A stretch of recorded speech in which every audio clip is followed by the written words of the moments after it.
Because every time you kill a penguin, you get oh, hey, Internet, how's it going? This week, Apple might buy Beats, which is clearly a terrible fit. Beats sells headphones at higher than necessary prices and able to do so based on the appeal of their design and brand. Now, Apple, on the other hand, sells computers and smartphones at higher than necessary prices and are able to do so based on the appeal of their design and brand. See, that couldn't possibly be a worse fit. Also this week, a European court says you have the right to request Google delete data search results about you. It can't wait until Oceania uses that right to quell the vicious rumors that it hasn't always been at war with Eurasia. And the UK is sending letters to pirates. That'll show them. My name is Justin Pott. You're listening to Technophilia. Keep doing that. With me today from the UK, as always, is Mr. James Bruce. How's it going, James? It's good, but I take offense to the concept that Apple computers are overpriced. Oh, really? You don't think Apple computers are... It's a deliberate move to keep out the poor people, okay? Now, moving on. But yeah. And you think Beats headphones aren't also overpriced? I'm sorry. Also with me from Connecticut is Mr. Dave LeClaire. How's it going, Dave? Good. I just got in an argument the other day with someone over Beats headphones because they were talking about how amazing they are, and I was like, I'm pretty sure they're just overpriced. And they're like, no, they're the best headphones on the market. I'm like, I don't think so, man. But I was like, whatever, let them. They probably just bought a pair, and I was like, that's fine. They can. As soon as you spent that much money on a pair of headphones, you have to believe it's the best or that you're stupid, and humans are incapable of believing that they're stupid. It's just, yeah. So that makes sense that you think that. Also with me, from just north of New York City, is Joshua Sherman. How's it going, Josh? Hey, Justin, it's good. I'm just listening to this all on my Bose headphones or earbuds or whatever they are. So, MIT designed and something like that. Headphones that are actually justified. Overpriced headphones that actually sound nice. But still, but how do they work without a wrapper attached to them? I don't understand. If there's no wrapper backing them, what do they do? I'm gonna go ahead and get my Snoop Dogg weed phones real quick. I'll be right back. I just can't hear all the music. You see, I just hear only like 80% of it. I hear everything but all the music that you play backwards and hear all the secret messages. I don't get those. That's the missing 20%. That makes a lot of sense. Snoop Dogg headphones are really good for those, but you gotta, before you use them or they don't work. And also with us, as always, is the chat room. You can join us if you're listening to the audio version every week at makeuseof.tv/live. You can say stuff, and we'll ignore it, but that's okay because you'll mostly ignore us. And we also usually make a Word document or a Google Doc where you can write headlines for the show, supposedly, but mostly you guys have been writing hilarious fan fiction, which you can only get in the video version of the podcast. So that clears that up. Should we move on to the news, gentlemen? News. Okay, top story this week, as we've been talking about. The rumor is, and a week later it's still just a rumor, is that Apple might be buying Beats by Dre, which is causing lots of people to say perfectly reasonable things. But it's going to cause us to say some unreasonable things, I think, here today. Like as we said, Beats is not famous for being the highest quality headphone, but what they did very well was identify a market and exploit it, right? Lots of people had really loud bass coming from the back of their car, lots of people had really loud bass in their house, but there wasn't really a headphone that served the market of people who primarily think good sound quality means lots of bass. Like, no one was doing that. Beats by Dre recognized that, and they made it happen, okay? So whatever criticism you have of them, you can't really say that they didn't see it opening in the market and go for it, right? So this has caused a lot of conversation, this rumor here. But so Yukari, who we had on the show, who wrote a Haunted Empire, her basic take is that Apple has never really bought another brand. And that's what Beats is primarily. It's a brand. It's not a product. It's a brand with recognition. Apple's never really bought another brand and tried to take it in-house. And what does Apple do once it has this brand in-house? Because it's not the quality of the headphones that makes them popular, in my opinion. It's The Economist pointed out that the cost of making a Beats headphone that sells for $170 or $450 is about $15.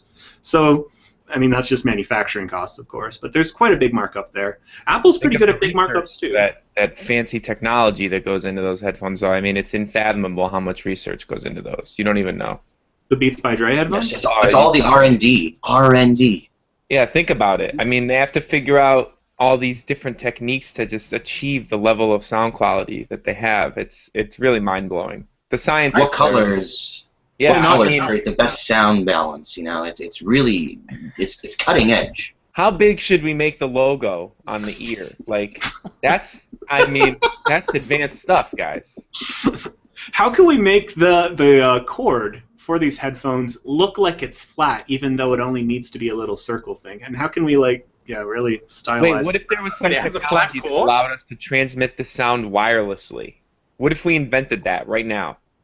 I mean, think about It it. already exists, and it sounds like crap because wireless. Yeah, it's just not a good idea. That's why every time I use Wi-Fi to go on this podcast, all of you yell at me. But I mean, if it would be like they could print like with Beats by Dre on the box, I guess. Does that have any value to them? Like on the iPhone box, if it says like now with Beats by Dre headphones. HP's been doing it for what now, like 5 years, and you can't get anything without with Beats audio. And it doesn't mean anything. I actually have never been able I use a lot of HP products, and I've never heard wow, once you put the Beats in, man, my life's been changed. I can't believe it. I'm just so confused. So they also license their software or audio drivers. Huge licensing deal with HTC and HP, and I wonder what's going to happen if Apple buys them with those relationships, because those are going on 4 or 5 years now. They've been building Beats in. Well, I assume if they can kill those relationships, they will. It's just a matter of if they can.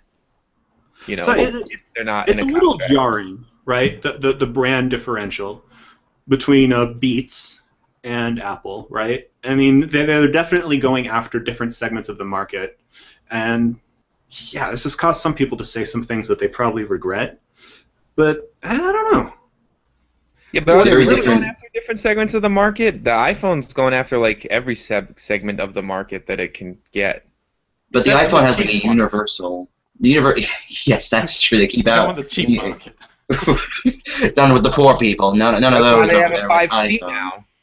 That's for the poor. I mean, Beats by Dre isn't actually exactly going for the poor market.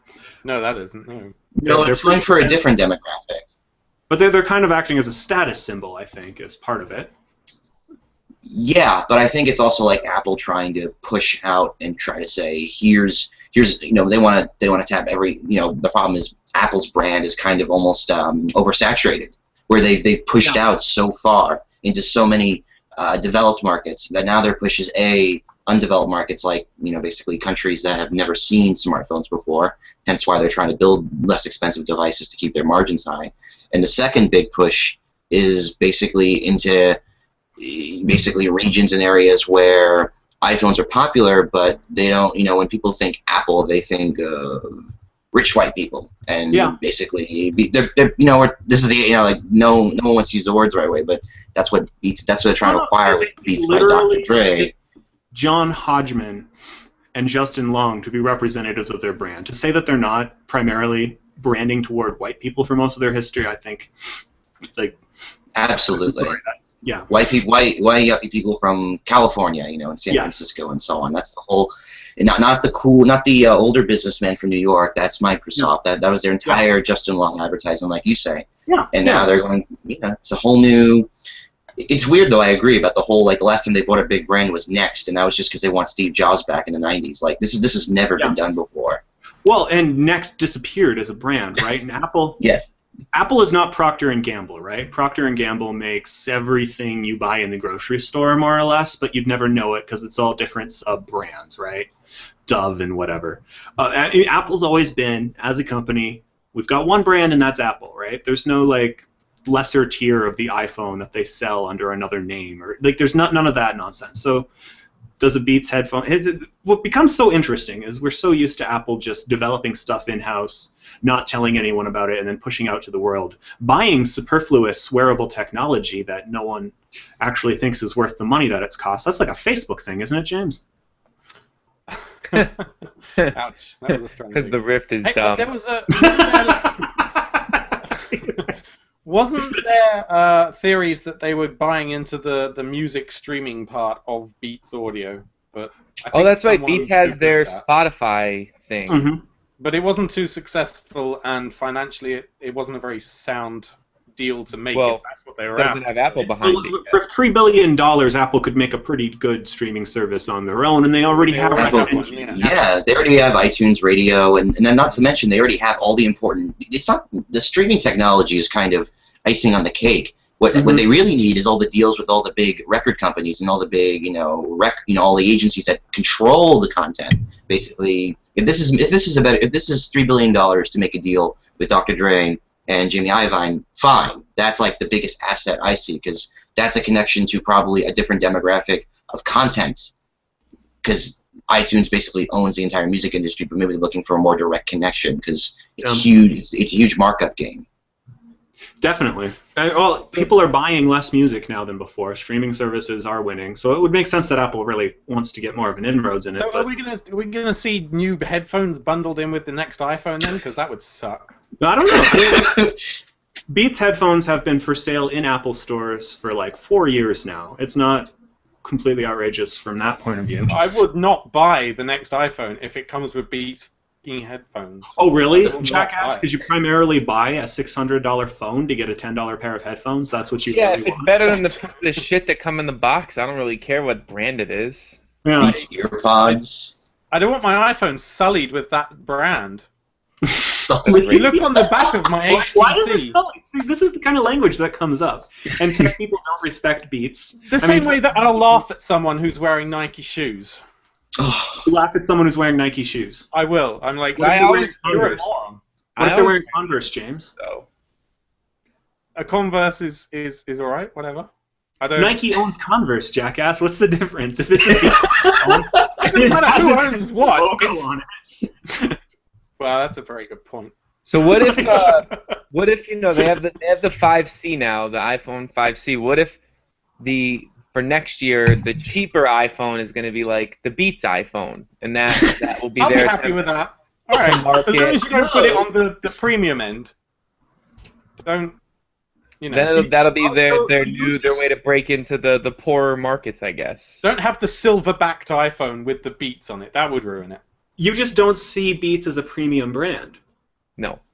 So Well, you see HP proves that it's not a premium brand. Yeah. Like no one ever says, "Oh my God, it has Beats audio built in. I'm gonna buy it." HP laptop probably cost us the same price as the Beats headphones. Well, it's like the whole Envy brand with HP. It's just like they're trying to re-image it, but it really just. How much would it cost to buy Bose? Like, why doesn't Apple buy? I don't know. Bose is worth way more. Bose has a stock market. It's like you have to do a whole buyout, I think. That Okay. would, yeah. See, I I mean, just that don't. would Once be you a much talk better about billions of dollars, yeah. I have no idea, right? Because if Beats is worth $3 billion and Boeing is worth like $15 billion, I just don't understand what that means. That just confuses me. No end. I guess I'm wrong because I mentioned Bose earlier was a corporate. It's private, just like Beats. Its revenue is only about twice as much as Beats. Actually, they only generate about $2 to $3 billion. But still, Well, that Beats would make sells them way worth more headphones. They're just I feel not like as from a good. technology standpoint, that would be a better investment, really. No, absolutely. It's also the same sense of like elitism. So the Apple fanboys and the Bose Yeah, fanboys yeah. can get together and have a big party.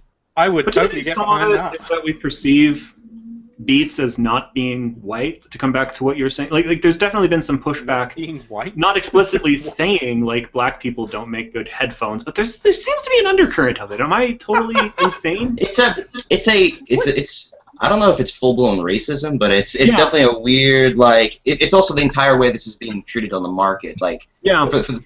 it's the language used because like when people were talking about like Beats when it first came out, they were using a lot of buzzwords like it helps you hear the rest of the music, and it's kind of like they're trying to simplify the language where there is like for audiophiles there is this huge like desire from like Sennheiser and a lot of these really big audiovisual companies to build really high-tech, high-end DJ headphones that can really get a lot of the ranges.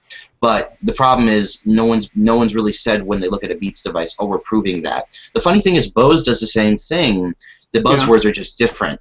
And I think, I agree with you. It's almost like a weird, like, here's this company from basically Boston, white New England coast company, and here's like what the technology they called, and here's our fusion technology or whatever you want to call it. Here's what we call our noise canceling headphones for the white businessman on the airplane.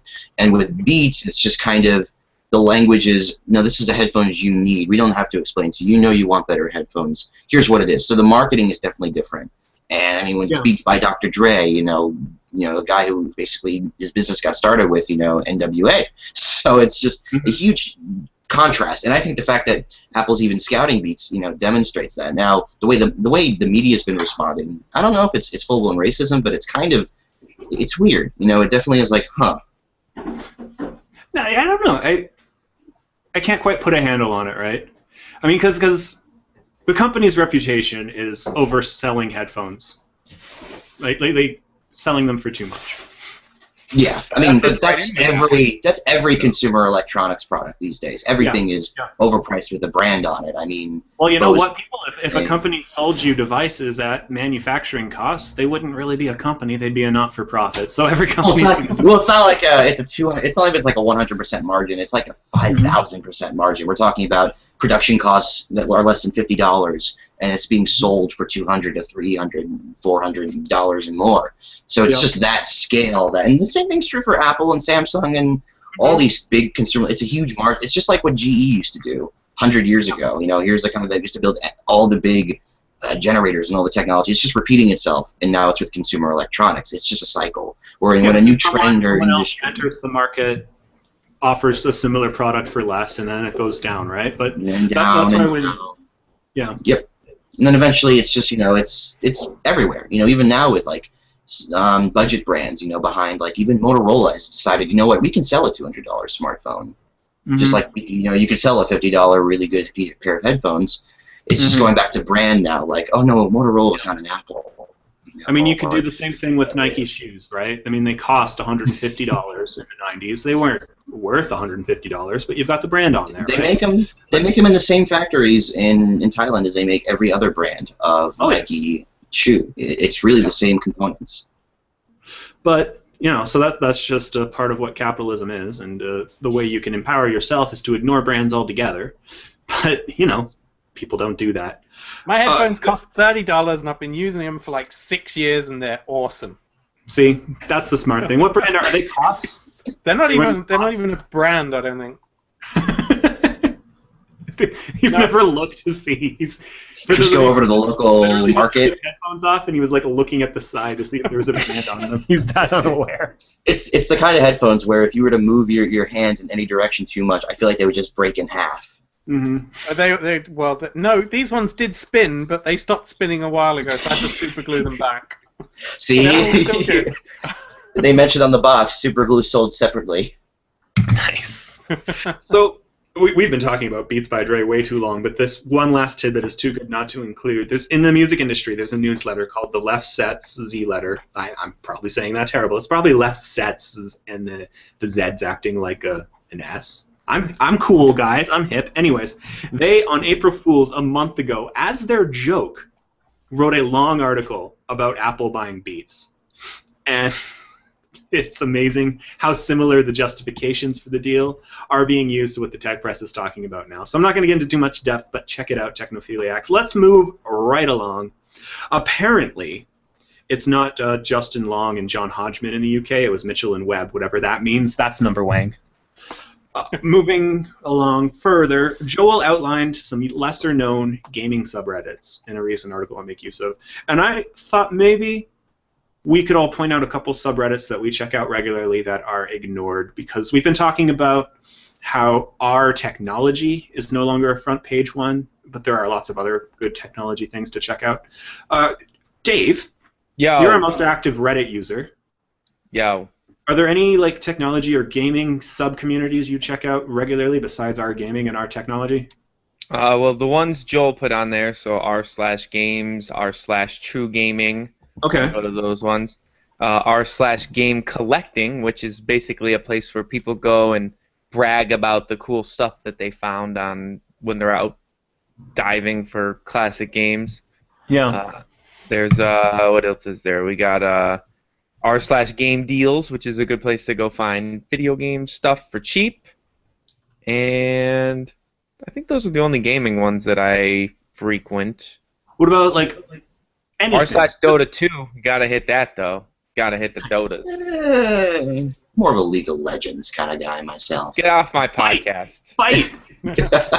Just kidding. I have no problem with League of Legends in your shitty tournament that can't get the same kind of prize pool as the international, which is up to almost 5 million already. It's all good. James, are you pretty active on Reddit? I've never really known this about you, whether you are or not. Really? I mean, I have a bunch of subreddits, but most of them are so dead. Like, I'll end up with stories at -1 votes on my front page. It's like, that's how exciting they are. The subreddits are dead? Yeah, So the subreddits for me are dead, so it's... Like what? Like what are you subscribed to that's that bad? Like homestead and gardening. Yeah, Okay, that's not yeah. exactly the Reddit users. That's not a good Yeah, crossover. I know. Or like self-sufficiency or whatever. They're not that active. I'm sorry. Our gardening. No, exactly. You might as well be like... I don't think many Redditors own homes, let alone have homes to garden. Yeah, I'm a bit disillusioned with Reddit lately. It's the herd mentality is quite stupid. Yeah, I generally only look at the comments section if I don't understand the joke.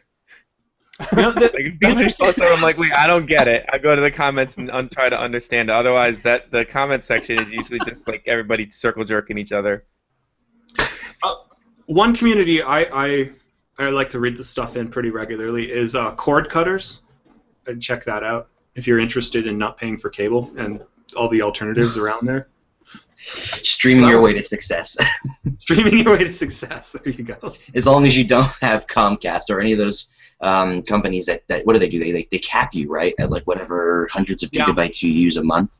Yeah. Stick to phone companies or companies that don't sell TV as a core of their business model. Yeah, but since we're on the gaming train, I'll also shout out to I really like the Hearthstone subreddit. Okay. The Hearthstone subreddit. Yeah, it's I know that's a game. It's not gaming, I guess, but it's a lot of fun because it's also a free game, so it's like everyone getting on. It's really pro for like not spending $100 into something and like having to like shell out all that cash for a game that's fairly fun. At least I follow it. And is SRS considered a game? No, probably not. What's SRS? Oh, never mind. It's a circle jerk community for Reddit. But I think watching the circle jerk is a game, right? I mean, right? No. Man, there's some weird people on Reddit. Like if you get to the blue pill or something, where they're just all. Oh, SRS is shit. Reddit says. Yes. Reddit says. I'm not sure if I was allowed to say that on the podcast. I don't know what's. Yeah, what's you can the, swear. FCC. Yeah, we're not banning swearing. You can do it. All right.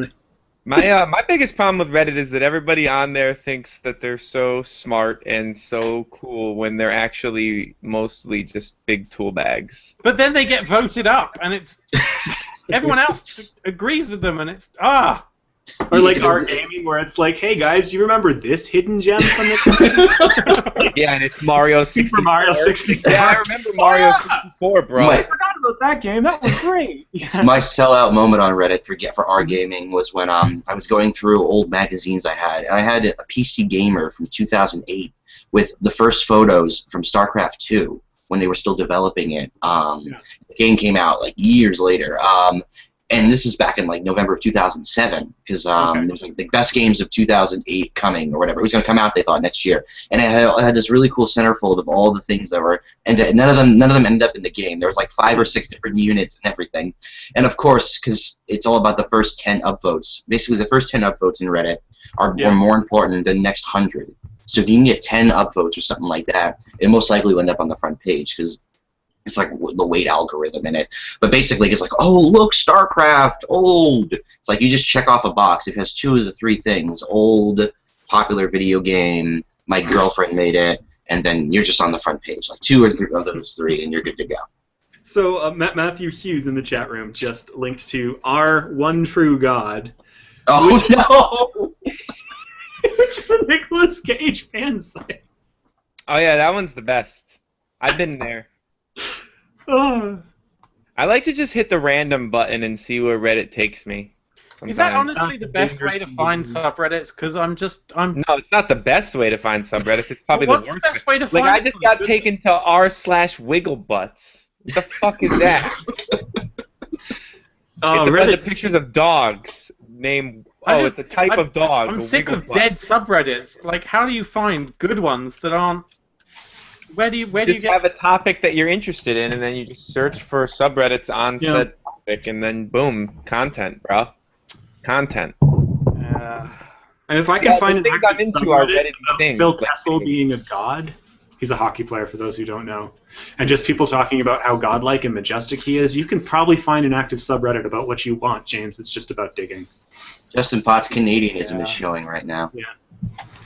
A little bit. My Canadianism comes through quite a bit, actually. Long time. We both love hockey, so I'm not Canadian, Someone but pointed I love out hockey. something that I won't even say out loud because no one should look. And yeah. Except for all that, it gets really creepy though if you go over, because like basically Reddit's just the world full of college-age 20-year-olds, you know, like myself. So we're like taking over the world, it seems, if you just go on Reddit every day. But if you ever go into Ask Reddit, that's actually a place where people are like, where can I find a cool subreddit for this or that? Yeah. But mostly it's also just for like, what's your favorite porn gift? Like, that come up like once a day. You beat me to it. That was going to be my, and basically every day there's a what's your favorite type of, like what's your favorite porn star, and then there's a subreddit for them. Or is your There's favorite a type of subreddit porn. for the individual porn stars? Oh yeah, it's creepy, but it's yeah. And What? So like they people just comment talk and everything. about the porn star? Like, Well, because Gone Wild's, you know, all worn out. They don't care anymore. They have to move. They need, you know, they need even more voyeurism. So, you know. wow. Okay. I didn't want to know that. I don't think Justin likes Reddit anymore. I read it. It's been fun. I just wanted to talk about our hockey. I just wanted cat gifts. Oh. Oh, look, come on, 30 minutes. It's amazing, though. Reddit's ability to make a community out of everything. Because there's one called Shower Beers. I don't know if I've talked about this on the show, but it's just people taking pictures of themselves drinking beer in the shower. Fully clothed, usually. Like, no nudity. It's just... You reminded me of another fun subreddit called Drunk or a Kid, where people type self-stories. They just write stories about things that have happened to them. Or like the headlines like, I once ended up in a bathtub in my clothes. And you click it and it says, I was a kid. Here's the story why. Or the story ends up with, I walked over to my neighbor and asked for some candy. I was drunk, and here's why. It's great of these little tidbits. Wow, they created a game, and the game becomes a community, and that's the interesting thing. Like, Reddit breaks into smaller and smaller pieces, and everyone feels like they found their little piece of it. And that's what makes it work, I think. A little. I still think it's got its...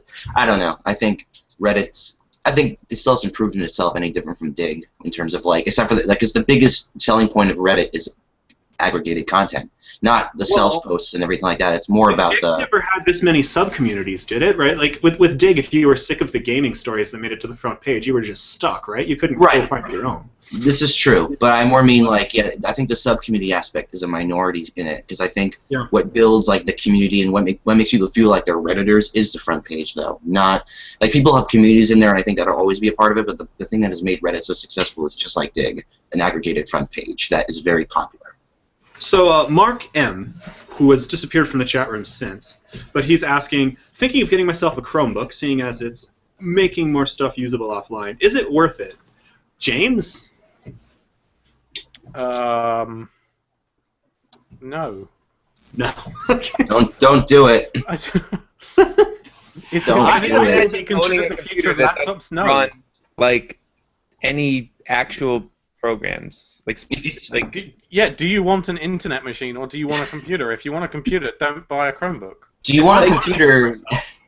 even like a basic laptop, like it can't run much as far as like games are concerned, but like even a basic laptop can run Steam and like some smaller indie games. Like, I don't understand why I would want a laptop that can't even do that if I want to. Like if I'm on a plane and I want to play something, like why would you even want a computer that turns off when the internet turns off? Because that never happens anytime, anywhere you are. That usually it is an Xbox One. You can use it offline. Nice. But in all seriousness, it's also that Windows computers have gotten... There are these Windows tablets that are like 8 to 10 inches that are much cheaper now. They're down to like $300, like the same price as a Chromebook. And they still run Windows, so I don't even know what the reason is. Do they run Windows proper, or do they run Windows RT? Not RT, Windows 8.1. I've been following these, like the Dell Venue or the or Acer's been making a bunch of $199 8-inch Windows 8.1 tablets. No, the reason people. If I'm fully honest, and I'm sorry for cutting you off, James. If I'm fully honest, I've got this MacBook here,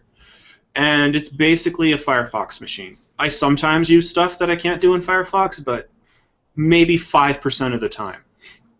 And I like my desktop software, but I don't need it. It's a luxury. So like if money was really tight and I didn't want to deal with IT troubleshooting Windows at any point, I wanted something that would just work without me having to worry about viruses or any of that crap. Chromebook's a pretty good deal. Would I buy it for myself? No. Would I buy it for my grandma? Absolutely. And I think that's kind of the line, you know? I wouldn't buy it for my grandma, and here's why. Because Why not? when you buy budget-level hardware, you get a budget-level experience. So if money's really tight and you're getting your grandma a Chromebook, you're going to pay for it in phone calls when your grandmother's saying, I can't get the internet going. How do I watch your photos? Or nothing works because you need the internet for it to work. I know it has like an offline mode, but what happens is if there's any trouble with the internet or any outside element, or basically because the thing is so... If the internet goes down, all Grandma's ever doing is Facebook and email. So if the internet goes down, she's going to be calling me anyways. Hey, my grandma is a professional Dota player. She's playing the international, so I don't want to hear... Don't get her a Chromebook. I didn't say that's Grandma. Okay, so aside from your grandma, but my point is simply that if you're getting your grandma anything, and I hate to say this, it'd be a Mac, because you want something that... It's an experience that is much more intuitive, because Chrome isn't built for simplicity. It's built for bare bones. Macs are built for simplicity, for simple people. But all she's going to do is open up Chrome in the Mac and then use that. Like I'm saying, for a good chunk of people, the web browser is the computer, and everything else is just confusing. So why not get them a Chromebook? Honestly, a Chromebook is a better option than a Windows 8 laptop, but then if that's your only comparison, then I think you're screwed on both. I guess if you're spending $350, fine. The alternative... I forgot what a fanboy you are, James. That's amazing. I guess he's right. I mean, it's just you make some fair points, Justin. At the end of the day, if they're just going to be using the internet, then I guess a Chromebook works. It's just also like, I don't have a lot of faith in Chrome OS. I don't have a lot of faith in the Chrome app system. And I think what happens is it's a starting point where they start off and they're having trouble using it. But I think what's happening is the technology has finally gotten simpler. There's more of it, but it's the point where it's also become so important where it's not just email anymore, like in 1999 where you only use the computer for email, and today it's where you use the computer only for browsing. But I think there's these little moments where like, oh, I want to look at this photo, or I want to do this or that, and they realize you want to give them that door to open and try other things, hence why maybe a Mac would be better, because at least in the long term, there's more software. But then again... Stutterman in the chat room is saying Macs are not simple. Not by a long shot. And Idom Davis, who's definitely the biggest Apple proponent we've had in the chat room thus far, is saying, actually, if you're just using the internet, get an iPad. Yeah. And then someone else says, I'm not paying Mac money for my grandma. Well, I guess you just don't love your grandma. That's, yeah. I can't picture my grandma using a touchscreen, though. I feel like, I don't know. Macs are simple on the surface, but they hide an awful lot of power. Like because it's Linux. Because it's Linux. Really? So obviously, just saying it's simple is a little bit. User, okay? Using the computer means going to the dock and hitting the Chrome button. And that experience, or the Firefox button, whatever, that experience is exactly the same on Windows as it is on... I don't think that's true. Any computer user nowadays would open up the App Store and search for Angry Birds or whatever, and then they'd have a little Angry Birds icon down there too. They wouldn't use the internet for that. Which app store? That's part of the beauty of the Mac App Store, right? It's like the iPhone, and that's part of the inferior app store, just like Windows App Store. Yeah. I open the Mac App Store for one reason, and that's to find applications to review for the site. I don't think I've ever used it to find something. Yeah, I hate the Mac App Store. I generally, if I try to find it on like a developer site first. Why is it a piece of crap? I don't understand. If I want to get an application or a utility and it's on there, then I'd rather just get it from there, because I know that at any point in the future I can just open it up and download it again, without having to search through my emails for like what, the Mac App Store or whatever. Yeah, Mac App Store. That's true for any app store. I mean, the Mac App Store. App Store, yes, but only Apple has one right there on the dock, a good one. Oh, you mean that one that Windows puts on the start screen every time you open up Windows? Yeah, the one that has no applications. Good job. It has a fair amount of as someone who actually owns a convertible tablet, where it's basically it's a laptop and then you push a button and it turns into a tablet, there's a lot of pretty good apps. Do you use the Windows App Store? We need to change the topic of this whole podcast completely because this is amazing. You use the Windows App Store? maybe I can pull it out. I use a. You're making me dig out now. My. Do it. Just don't touch your audio settings. Whatever you do. Whatever I do, don't touch that. I use this, which is a. It's called a HP, of course, with my. And it has. Can you see it here? Do you see Beats the audio? Beats audio? Beats audio. Has disappeared completely. Joshua, so we can't see you. Oh, are you back? Yeah, your video is off. It's probably his bandwidth, but. Yeah, I have like very bad. It's a convertible. Okay. But I had a convertible Windows tablet 11 years ago. Mister, I don't see Apple making any convert. Oh, I'm sorry. Can you buy that? Because they suck, and they sucked 11 years ago too. Yeah, I disagree completely because if you're like me and you need an 11-inch laptop that turns into a tablet, which basically has every it can run Photoshop, that can run every single program you want, including the Word suite. Which let me tell you, I mean. The Windows Store is just icing on the cake because then you get all these cool apps. So you can only get if you want. The only other way to get them would be you'd have to own an iPad, or you'd have to own an Android tablet because these are all the apps that are basically Mac. I mean, you can get Angry Birds on Chrome, you get Angry Birds on the Mac App Store, but you can't get all those cool touch screen games because there's no touchscreen Macs. So I like it. I don't like tablets, so I would just get a laptop. For a power user, I never used the tablet mode, but when I just want to sit back and relax, it actually is really, really nice. Yeah. I mean, that's because you don't own an iPad. I mean, iPads are dumb too. I own the original iPad. I I even did the whole. Joshua, you haven't been converted to the one true way. I was there. I lived. You see, I was there. I saw the light, and I came back because I had an iPad. I did the whole thing. I used to review the keyboard cases and everything, and I was like, this thing sucks. I can't be productive at all because when I'm writing a 2,000-word story. Dave, James, Joshua, high five. How do you use a keyboard on your thing? How do you use a keyboard on your tablet? Show you this thing again? Okay, so the way it works is there's a docking station that it connects to, and it has, what do you know, USB, and it has HDMI. It has USB 3.0 actually. Tablet mode. Why would you want to use a keyboard with it? Yeah, that's just a laptop you bought, right? If you're using it as a tablet, it's a tablet. You don't want a keyboard on tablet. Why would I buy a laptop and then put an iPad in the same backpack? Well, maybe you wouldn't have bought the laptop at all. Joshua, you found a user case that works for you, and this is the essence of technology, is finding something that works for you and doing it. And James, you are telling him that he's wrong for finding that user case. I'm telling him, for most people, that would be a shitty choice. A really, really shitty choice. Wait, why would it be a bad choice? For him? Well, it's Windows 8, and Windows 8.1 I really can't is emphasize fine. this point to you enough that people do not like Windows 8. No, people don't like Windows 8. People are okay with Windows 8.1. Yeah, 8.1 is not bad. And the reason why 8.1 is not bad is because you see, when I actually wrote a whole article about this on my blog a couple months ago. Basically, the problem with Windows 8 is that it told power users there's the Windows experience that looks like a tablet, and then there's your desktop experience. Windows 8.1, the most recent update about a month ago, finally decided, oh, when you're running an app in the Windows tablet experience, you should still be able to easily access it from your desktop because it's called Windows, not Window. And basically, the iPad experience is still one at a time. I mean, you can switch and everything, but there's none of that multitasking. There is.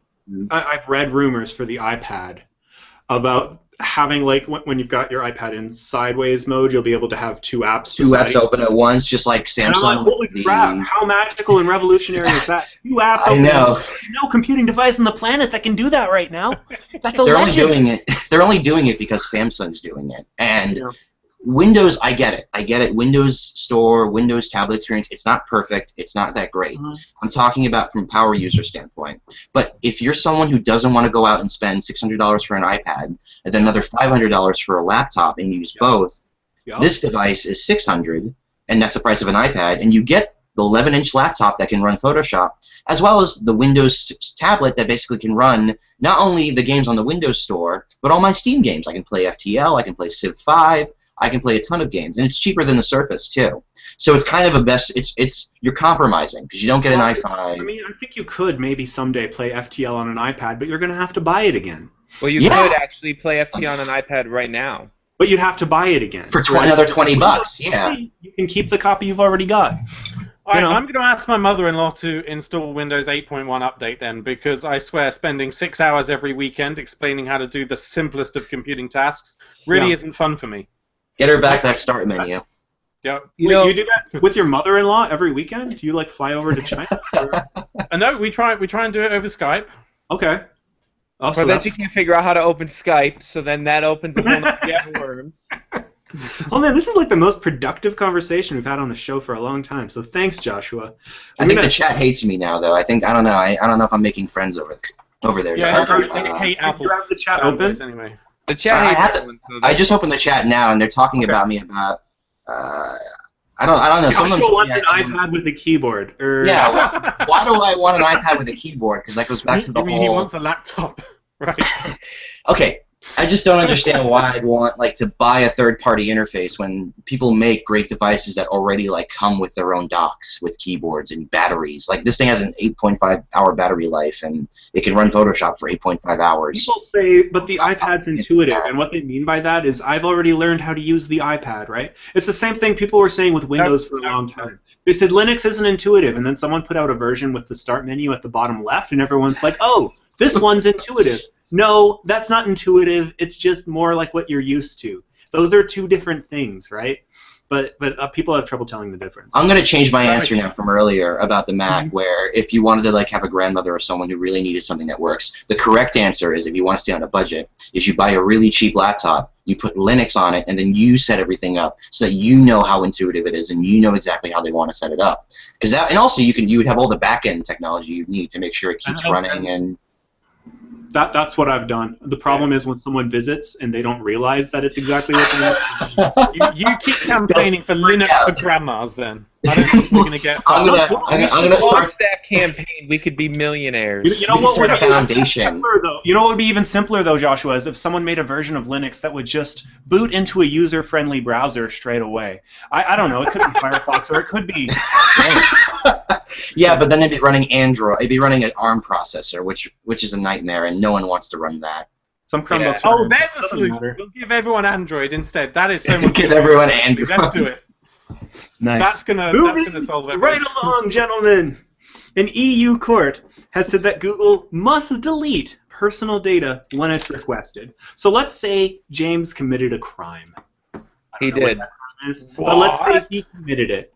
And 7 years later, he searches for himself, and none of his make use of articles come up. Technophilia podcast doesn't come up.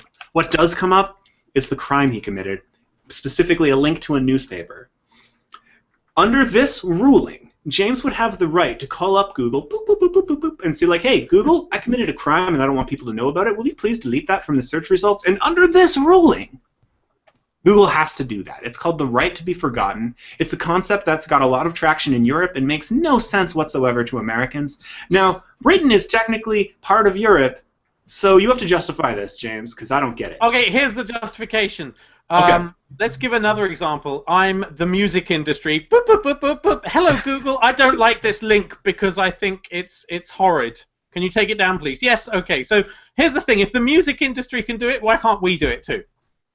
I mean, copyright violation is one thing, and I'm not on their side, but that doesn't justify it. Kind of like how Beyonce requested that terrible photo of her get taken down, because you never see that posted on Reddit every day. Yeah. You know what? The Streisand effect. Yeah. No, the Streisand effect is already in force for when the music industry requests links be taken off from Google, because Google gives them right away to I forget the name of the organization. But there's a list, basically, of every single... The MPAA? No, the chilling effects. They list chillingeffects.org. Yeah. So Google, every time someone requests something be taken down, they give it to Chilling Effects. And the result is there's now a nice, convenient list on chillingeffects.org of all the stuff you can pirate. So what the EU court, I think, isn't realizing is someone's going to make a version of that for these kind of personal takedowns. Like, you can't remove shit from the internet. You just can't. You can make up lofty principles about how you should remove shit from the internet, but it's stupid to try. That's my point. The best solution is don't commit crimes. Don't break the law. But it's also like, and this is what really bugs me, I think this is what James was getting at, is that the big companies can already do this. I mean, if you ever follow Total Biscuit or Jimquisition or any of the big gaming commentators, they talk about how all the time, not just the music industry but the gaming industry basically has these automatic removal systems built in for copyright, where they basically just have to say, I don't like this YouTube video, it's using my my intellectual properties. They don't have to do like a check or an investigation. It's just it's just a strike system. You're out. You can't, you've been notified. We trust them. You're wrong. And it's the idea that these big companies can basically just go around and say, I don't like your content. I don't like what you're saying about my game or my content. I don't want that there. And I guess what I'm saying is, if we're not going to moderate that or control that, we might as well extend it to actual human beings and not agencies. So, but that's not how it actually works. I don't know. I'd like to know if this system is open to abuse, because if I search for James Bruce, I end up with some idiot explorer on Wikipedia. Can I write to Google and get them to take that down and be like, no. James Bruce. This is the representation. The idea is, it's... Oh wow, it is some Explorer at the top, but then your picture shows up to the right for me because I have you in my contacts. Yeah. So I'm not totally clear on this. So in the chat room we're getting a mixed reaction. Matthew Hughes is saying shit like this is why I'm a Europhile. Seriously, I love how the EU stands up for our rights. Our rights? Do you really have a right to be forgotten? I don't accept that as a right. You're giving the example of crime, but what about something like online bullying where you've just started a campaign against one kid and that's everything that comes up now? I guess the real question is whether it should be the search results. So in the specific case that prompted this, there was someone who noticed that a newspaper report about him committing a crime 7 years ago was coming up high in the search results for his name. He could go to the newspaper and request that they take it down, but that was denied. So instead, the court case was about Google taking it out of the search results. So it's just a weird kind of workaround. Why does the newspaper have the right to keep that up? If his sentence has been served, and if, like, under UK law at least, you could... Yeah. If someone asks, if you go to an employer or whatever, and they ask about your criminal record, then after a certain time, if it's a misdemeanor or something minor, then you don't have to reveal it. It won't be told to them. And it's the same thing like that. I think after a while, it's considered served, done, forgotten. It's considered served, done. But do you have the right to just remove it from the public record as though it never happened? That's what we're talking about. We're talking about that as though it's a right. Yes, you do, and there's the search results. What's up? It's just search results. It's not like that. That's like, I think, the flip side from it being removed from the newspaper, where you're now telling newspapers we control your content, which is a freedom of the press. But now the issue is people have to be actively looking for it, as opposed to it just happening to pass by and be like, I search your name just like any other background, but I'm not doing like a whole deep criminal search, or like I'm looking for specifically criminal records and your name. Like, I guess the question is all like how the association of search, where it's basically like it's just showing up with your name because there's nothing else important about you. So the most important thing it finds about your name is a criminal record. But this is just like a very specific example. I mean, yeah. So people in the chat room primarily seem to be saying people have the right to a clean sheet. They should have the right to start over.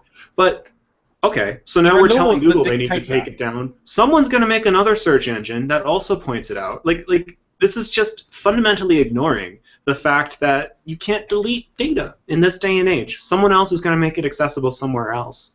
Like, you can say that this is your right, but if I decide I have a right to, I don't know, fly, I don't know. I just think like you're making an impossible right.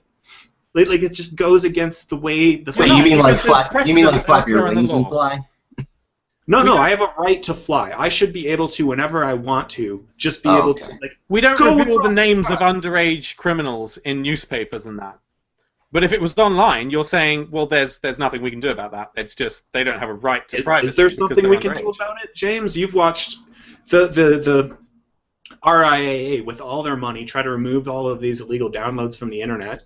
They've corrupted the search results intensely, and yet if I want to download an album, it is as simple as typing like album name download, and I'll get like a .rar file of it just like that. Okay, so if them with all their money can't manage to get that taken off the web, what possible?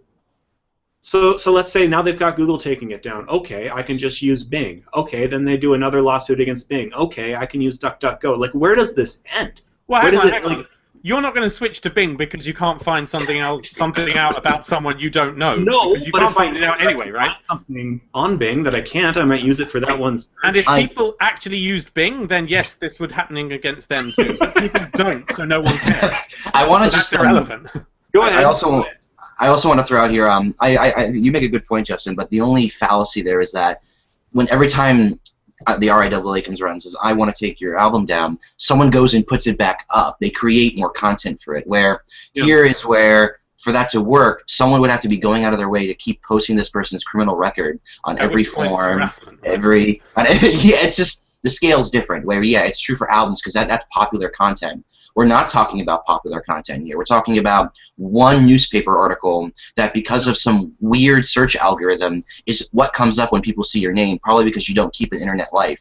And if you don't keep an internet life where you're constantly publishing content, then whatever else is about you is going to get a higher ranking now. Like where we used to search my name, old forum posts would come up because those are the forums and BBSs I was with. But now that the website I write for has Google authorship, all you see when you see my name now is all my Google authorship articles, because that's how SEO works. No, I think it's 10 years from now when I'm looking for a job, I'm not going to want people listening to Technophilia. Like that's impossible to get anything, right? Right. So I could see one. Yeah, exactly. So I guess it's just more of I see it as a balancing act where it's not trying to solve the problem of you can take what you want off the internet. I think it's just trying to be a counterbalance to SEO can be really weird sometimes. And if you don't have enough content, it could desperately want more content and look for very awkward things like criminal records or articles about you getting arrested because you were being a silly person on the street or something one day and got really drunk. And I guess I'm saying no, it's not like Streisand effect where it's this big pop, that doesn't work. We've seen that already. Big popular people trying to hide their stuff doesn't work. But if you're just an average Joe and only one person or 5 people are looking for it, then it's a much bigger impact because that's they're only going to go to, and they might give up after Google because they're not going to see it right away. You have to know about it already to look for it. So the idea here is you get rid of it ahead of time, and then that way when it comes around, and this sounds really sketchy in a way because you're thinking I'm proactively trying to prevent people from seeing who I am, but I see it from a perspective of it's proactive for your own identity. And if you are smart enough to get Google to drop it off ahead of time, after they do a Google search, they're done. They're not going to go say, I'm skeptical, I better check Bing or DuckDuckGo. Yeah, you're right. You're right. I'm probably just a little bit. It's a Joshua likes talking. Yeah. This is the chat room. I guess I'm going to have to stop talking for 10 minutes now because I'm being pointed out for speaking too much. You will speak when spoken to, sir. There's obviously a great discussion here. Maybe we can have it some more in the future. I'd like to get an honest-to-God European on here, because the right to be forgotten is something I, as a North American, just fundamentally don't get. To me, freedom of information, freedom of speech is paramount, right? So, your right to not have me talk about the crime you committed 7 years ago is trumped by my right to talk about the crime you committed 7 years ago. Why did you steal that candy bar from the 7-Eleven in Singapore, James? That's terrible. I was hungry. But there's cameras everywhere. How dumb I can't defend it. It was bad. I know that. Singaporean architecture is basically cameras stacked up on top of each other in order to make a skyscraper. Why would you try to steal something there? That's just, that doesn't make sense, sir. Moving right along. UK ISPs have a government-mandated response to stop all of that pesky piracy that's going on in that country. And it's about the most British thing you can imagine, sending a letter. Now, next to making them wait in line, I can't think of something more British than that. What do you think, James? This is pretty awesome. There's going to be up to a maximum of 4 letters. Each one will be increasingly strongly worded. Yeah. So they'll be super serial by the end of it. So at first it's will you please stop pirating? No. First it's we noticed you downloaded Game of Thrones, bro. We like that too, but perhaps get it from a legal source. I like that you threw a bro in there. Okay. But after the 4th letter, nothing happens. Dude. There's no fine, there's no cutting off of your internet, there's nothing. There's no passing on of information to the courts. I kind of admire the British ISPs for doing it this way. It's it's completely toothless. And it's basically just supporting our mail service. That's how it works here too, but it's even better because they send it to the email account, not our address. They send it to the email account that they gave us when we signed up, which we never check. So no one's ever checked. No. It's completely convenient because we never have to see the memos. Not that I pirate anything. I wouldn't know anything about that. But yeah. this might actually work. I mean, similar to the way the honor system works, where you get college students to sign up to something that says I won't cheat. Like, there's nothing enforcing it apart from a thing that says I won't do it, and it works. So maybe this will work too. Dave in the chat room is asking, it's privacy versus freedom of speech. Who's to say which is more important? To which I respond, me. Freedom of speech. None. But that's the North American viewpoint. That's how we think of it, right? Freedom of speech is the most important thing in the world. Now, some people here in North America, not Canadians, think guns are more important than freedom of speech. I disagree. Never. No. If the government wants to take away your freedoms, they've got robots that can kill you from the sky. Your shotgun's not going to help you. I've said that before. But, you know, freedom of speech is the most important right, period, to me. Privacy. Though in America, it's the right to free speech, and in Britain, it's the right to queue, right? I think. The right to wait for shit. I don't know. Yeah, no, this is a good system. They have the same system here with the ISP thing. They send you letters. And in France, I think they had a system where there was 4 letters, and then you don't get to use the internet anymore. And that cut you off. Hasn't worked at all. But yeah, I think there was mixed evidence there, though. Like, they initially said it was working, and we covered that, and then they said it is working, and then they said it's not working, and then, yeah. But I think they've stopped it now, anyway. Someone said, unless it's your privacy, and I'm like, I talk to a webcam for 2 hours every week. Like, if there's any thought in the dark recesses of my head that I haven't let out at this point, I don't know what it is. Like, I don't have privacy, so that colors my opinion too. Yeah. Moving right along, Dave P. sent us, he's a friend of the show, come on the show, Dave, someone's making a keyboard for Google Glass, and it looks terrible. You can check out a video in the link here. You kind of move your head to type stuff. Why do you need a keyboard for Google Glass? It's got voice recognition. I guess. Wait, you don't like Minuum? What? You don't like Minuum? I'm not a Google Glass user. I don't get it. Why wouldn't you? This is like a bigger thing. This is part of a whole, like, I followed them when they first did an Indiegogo for this. Minuum is like, it's actually a keyboard that started for Android, which is why it looks ridiculous on Google Glass. I'm not sure why they told me they were porting it to a bunch of things. I was looking for smartwatches. They did it for Google Glass. The idea is it's a keyboard that can work only on one plane of movement. So you can, like, for example, you know, like the PS4 controller has a little touch tab or plate or whatever on the front of it. You can type with that. You can actually type with that, or even just a motion sensor where you just move the PS4 back and to the left and right, and it lets you select letters. So it's the idea that it works on almost like an infinite number of interfaces. So this is like a proof of concept in a way, even though they're like saying, hey, you can have a keyboard on a voice recognition device, which I think defeats the purpose. But they're kind of showing how their product works on so many, as Pradeep said just in chat, Minuum is good, but not on glass. You can get it for Android. They've been playing around with it on smartwatches. This is kind of like a, hey, look, it works on a bunch of things. They've been doing it on like all kinds of different gadgets because they're like building this whole like typing algorithm. But yeah, like this is a thing that they've been building for about a year now. It's really cool, but I don't know why they put it on glass. Color me skeptical, but this keyboard goes left and right, right? Right. That's it. That's it. So what they have is like. So what? You're just like moving your head slowly. It's not weird enough that you've got a. So it's the Google Glass thing I've got a problem with. Maybe it's cool technology on a smartphone or a PlayStation, but like, are you? They've got people like moving their heads or their eyeballs. That's why I said it looks silly on glass. The whole point was also it's supposed to be it's a smart keyboard where what they do is something called sloppy typing, where you don't have to get the entire word right. You just have to get a word that's near it. So they have these rows of 3 letters next to each other, and as long as you get one of those 3 letters, it knows what you're trying to say, and it doesn't autocorrect. So if you do, like, for example, QW and E are like in the same spot or something like that, and you do like hello and you type a W instead of an E, it knows you're trying to say hello. kind of like any other cube.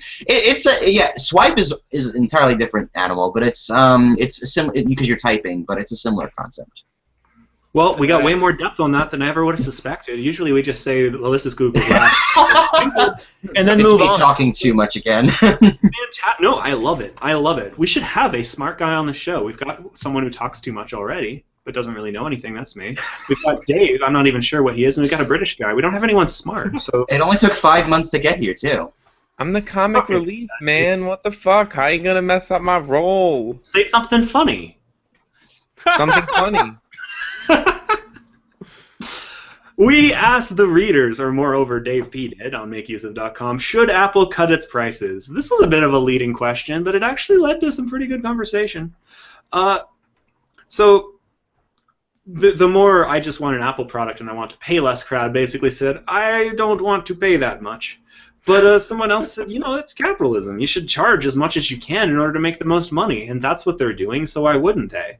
Now it's pretty easy to say, well, if they charge less, they'd sell more laptops. But the question is, I mean, this is what supply and demand curves do. If they charged less, would they sell enough more to make up the money that they're, like, losing by charging less, right? And if that's not the case, your prices are positioned exactly right. Well, that's not the only factor at play. I mean, there's the premium brand image, right? If you charge less, of course, then you're going to see a whole load more people having one, and it's not quite as premium anymore. So it's obviously not just supply and demand. Should I be taking notes? Is there going to be a quiz on this later? I'm getting flashback to economics. You taking an economics class? I took macroeconomics last year. It didn't end well. Okay, so yeah. I did so bad because I'm terrible at math, at macroeconomics, but I love it. Bingo. I'm bad at math too, but one thing I do is like to pretend I know what I'm talking about with economics. Yes, so definitely. Maybe that'll work out in the long run. Definitely. But isn't this whole price argument pointless anyway because it works out the same over a 5-year period or whatever?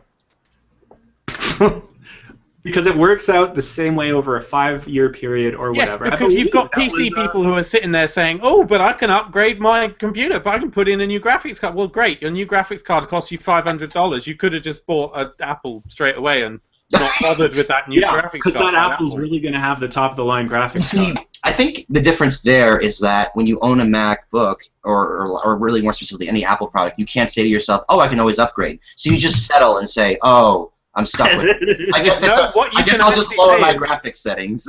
Having had both for a very long time, what you can actually say is I can use my Mac comfortably for 4 to 5 years before needing to replace it.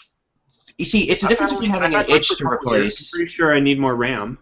But you're right, I'm not going to be replacing the video card. But laptops are different. Laptops are different, and it's that people they build the Macs like you're thinking laptops because they you know it's like the whole thing like I'm going to buy it for 5 years. Some people have an itch to upgrade every year with desktops. I think the difference is simply we're already like with PCs we think I can always like the whole concept of desktop PCs is that you can change out hardware if something breaks on it you can fix it. It's very like DIY. Whereas with Mac products from the get-go it's always been what's in it is in it. You're lucky if you can touch the RAM, let alone anything else. And we're just kind of used to it. And you know what? If you're looking for a desktop computer, I don't know why you'd get a Mac myself, but that's just my opinion. Like an iMac, and I haven't felt the need to upgrade. You haven't felt the need to upgrade it at all? But do you have another machine for gaming, and you own an Oculus Fish or whatever. That's true, but You just spend, I think, about half your money on gadgets. Gaming isn't a general requirement, really, is it? If you're doing gaming, you're not going to buy a Mac, so that's irrelevant, right? And if you're not doing gaming, you can get by with a pretty cheap PC with a Chromebook. Yay! Even with gaming, you can get by with a pretty cheap PC. Even that little thing I showed you over there, which has a very dumbed down version of Intel HD graphics, can play FTL. It can play even Flash games and most stuff.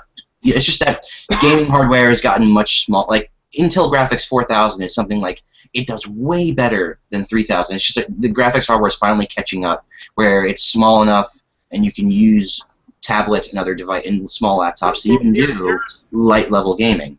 Kind of my conclusion is Steve Jobs wasn't a numbers man. Tim Cook is. If it was possible that Apple could make more money by cutting its prices, they'd cut their prices. The fact that they don't means that they, I don't know, they've got more money than they need. So Yeah. It's a brand, and it's even though that Macs have like equal failure rates to HP and other top brands of hardware, it's this whole like magic where like I have many friends who own MacBooks and they get the Apple Care and they go and they say my screen broke or it got in water, I'm so sorry, and they're like no problem, fix it right up. Yeah, it's Dom Davis in the chat room points out that Mac Pros, the old one, were customizable. The new Mac Pros are laughable. And they talked about expandability, but the video slammed the lid shut on it. So I don't know what video they're talking about, but yeah, the new Mac Pros definitely. I mean, the old Mac Pros, you could upgrade the parts if you wanted. The new one, it seems like a pain in the ass. Is that their long-term plan? Plastic one that's like really circular and like it looks like a trash bin. Right. It's actually pretty bad when the trash can icon in the dock actually looks like a much nicer trash can than the computer itself actually looks like. Yeah. While we're on the topic of PCs, there's another subreddit because I like to bring everything back in circles. Go for it. It's called PC Master Race, and it's really the name alone I think can tell you what it's. PC Master Race. Yeah, PC Master Race. James, never go there. Never go there. They will laugh you right out. Yeah. James is just going to go there. Wolfie Smith says, "You should just get Macs, you idiots. What are you talking about?" I doubt most of these people make a living off their computer, though. And once you get to that level, then you don't really fuck around, which is what I find. I don't want to run Windows because I don't want to be reinstalling that shit every 6 months. You know? I don't do that with my Mac. I think you're getting a lot of your information from 2005 because it's really not as necessary to do that as it used to be. Rubbish. Okay. Rubbish. Moving right along, let's talk about the gaming news, the part of the show where Dave says things. What we got this week? I don't understand what you're saying. What is gaming? Is that a thing that we do? Okay, now Joshua's in charge of gaming. Yes. Okay, sure. All right. Microsoft is releasing a $400 Xbox One with the feature everyone's been asking for, not Kinect. No, it can't be done! It can't be done. They said that it can't be done, guys. It's impossible. It can't be done. I think this is a really stupid move from Microsoft. Stupid. Really? The whole thing from the beginning was that they could guarantee the game developers that everyone who buys an Xbox One will have a Kinect, so if they want to use the Kinect in their game, they can rest assured that their time is not wasted because everybody has one. And now everybody doesn't have one. Into development cycles, they've said, just kidding. Yep. It reminds me of a similar They talked to Harmonix, who's making that Fantasia game for Kinect, and they were like, no, we think this is great. We love consumers to have choices, and everyone's happy. We love Microsoft and what they decided, and it's great. And you could just tell that they were just like, fucking assholes. It reminds me of the Nintendo 3DS when they announced the 2DS, and they were like, oh, game developers, don't worry. Everyone's going to have 3D technology and capability on your handheld until they get nauseous and have to turn it off after 2 hours or anything else. So they're just like, you know what? We'll admit it. It's a gimmick. We'll just give you a cheaper one without the 3D. But at least in that case, that people can still play the game. Like with Fantasia, you can't play it. You can't play that game without a Kinect now. Like, so you can't buy it. The difference is before, if everyone has a Kinect, they don't have to put on the box requires Kinect to play, right? Now they do. Now they have to write on the box, like, you need a Kinect to play this game. It's the same thing that happened last generation with the hard drives, where they released a bunch of Xboxes without hard drives, and then started releasing them all with hard drives, but at that point it's too late because the developers can't assume that everybody has a hard drive. I'm guessing maybe there just weren't enough developers signing up for new Kinect games. I mean, it's also just that the console's not selling well at all, and they need to. It's not doing that badly, is it? Yeah, but it's still getting 2-to-1 by the PS4, so that's They're beating the Nintendo. Well, currently the Wii is ahead in total hardware sales. The Wii U is ahead. Wasn't like a year ahead, like in terms of like when it launched. Yeah. But I think everyone, with as bad as the Wii U is doing, I think everyone expected. I mean, Sony already passed it, so I think everyone was assuming Microsoft would pass it too. So I still think. Are there any Kinect games right now, like fitness games or dance games or even the new Kinectimals? Is there new Kinectimals? Yeah, I want new Kinectimals. That's what I want. Well, there's the Xbox Fitness that uses Kinect. It uses like that sucks. actual things like P90X. P90X with a little on-screen thing, because you already feel miserable enough if you're doing P90X. Go and it scores you based on how well you're doing. No, not that one. That's not real. No, there's not much. Game. Dance Central looks to be the first like real big Kinect game, like the one from Harmonix. That looks to be like the first Kinect game that actually does something kind of cool with the way it. It's you know Fantasia the movie, right? The Disney movie with Mickey Mouse. What? You lost me. I'm never not heard of buying Fantasia? the holodecks out. This is all bullshit. The Kinect, you can kind of reach out and touch things. Yeah. So it's a music game that uses the Kinect in some weird ways to make great Fantasia-like ways. But it's from Harmonix. You know, they know music games. So I mean, well, but anyway, you'll be trying to. But and the whole thing that I still have with it is that the Xbox One is now the same price as the PlayStation 4, but it's still not as good. It's the same price for what people already have in their head is inferior hardware. So really, they needed to get it cheaper than the PS4. If they really you're just want it. never happy, are you? I mean, I have an Xbox One and not a PS4, so I'm allowed to say that. It's like some of my best friends are. Hang on, I thought you were giving it back. I thought you were going to get a PS4 after all that. No, I around a lot, Dave. I have an Xbox One because I wanted Titanfall. Riveting. In other less bullshitty news, you no longer need an Xbox Live account in order to have the privilege of using your Xbox to watch Netflix. It can't be done. What? It's not just Netflix too. It's also like Hulu. Everything you already paid for. Yeah, there's technology constraints that mean we can't do that for Silver Level subscribers. It's just not possible. Yeah. You know, it'd be fine if they just said, like just have them at a press conference. We could do that, but we want your money, right? They could just say that, but they keep saying, like, no, it's not possible. We can't let you just connect to the internet without paying us first. The result would be chaos. Your Xbox would melt. Like, no, come on. You just wanted the money. It kind of reminds me in a way with what's going on with GameSpy, with the whole PC realm, where these servers that are owned by Glue or some weird mobile company were all shut down very recently, because even though it's like the internet's free and all, where like it's all these networks connecting, there's like those home servers where they have to connect to get server lists and to kind of bridge the connection to Netflix or to Hulu and everything.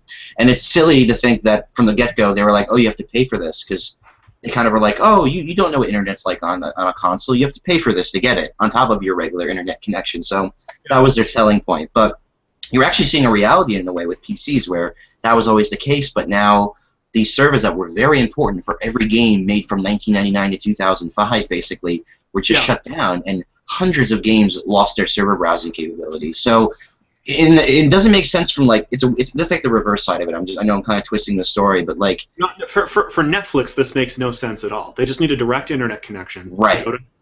Like. There's no intermediate. Your TV can do it right from the TV in most cases if you have any kind of smart. Oh right, TV. yeah. So, like, why would you need a premium subscription to do that? There's no like if you have a Netflix subscription, you should be able to do that. There's yeah. It was just silliness on their part. Well, like if you want to. What's up? Why did they ever charge in the first? I guess it's just to make more money. Like.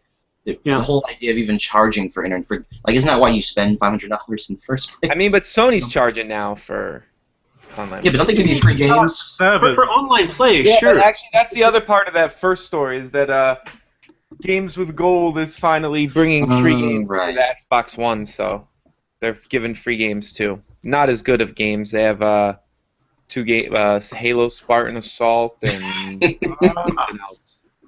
But it's still games. They're still free. Whatever. Yeah, there's a whole bunch of games that are just shutting down because of that server.